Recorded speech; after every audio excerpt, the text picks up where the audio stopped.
सध्या भारत आणि पाकिस्तानात युद्धजन्य परिस्थिती असल्यानं सगळ्या जवानांच्या सुट्ट्या रद्द करून त्यांना ड्युटीवर बोलवलं जात आहे।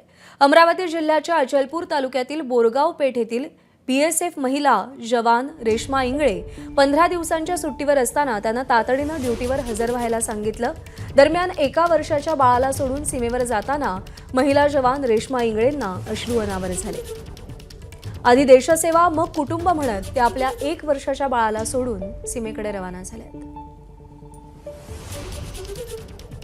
माझं बाळ आहे 1 वर्षाचं, परंतु तिथली परिस्थिती पाहता बाळालाही सोबत घेऊन जाणे शक्य नाही आहे। तर त्याला इथेच सोडून माझ्या सासू सासऱ्यांकडे पतींकडे सोडून मी माझ्या कर्तव्यावर जात आहे। मलाही माझ्या बाळाला सोडून जाताना खूप जास्त दुःख होतं, परंतु आता परिस्थिती तशी असल्यामुळे जावंच लागेल। कारण कसं आहे, ज्यासाठी वर्दी घातली आहे 12 वर्षापासून आम्ही ड्युट्या करतोय, परंतु अशी स्थिती नाही आली।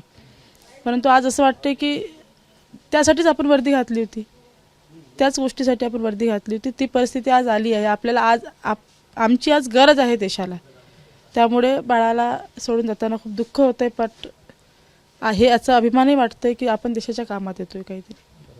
एक अभिमान आहे की ते देश रक्षणासाठी जात आहे। फक्त एक बाळ छोटा आहे, बाळ लहान आहे आणि ते म्हणजे वेडिंग करतं ते राहू शकत नाही, परंतु त्यामुळेच मी माझी जॉब सोडून, मी सध्या एका प्रायव्हेट बँकेला मॅनेजर आहे, तो जॉब सोडून मी बाळाला सांभाळण्यासाठी आलो आहे। आणि त्याच्या पाठीशी आम्ही खंबीरपणे उभी आहे की जे देश रक्षणासाठी जात आहे तिचं ते म्हणजे आम्हाला त्याचा फार मोठा अभिमान आहे। एबीपी माझा, उघडा डोळे बघा नीट।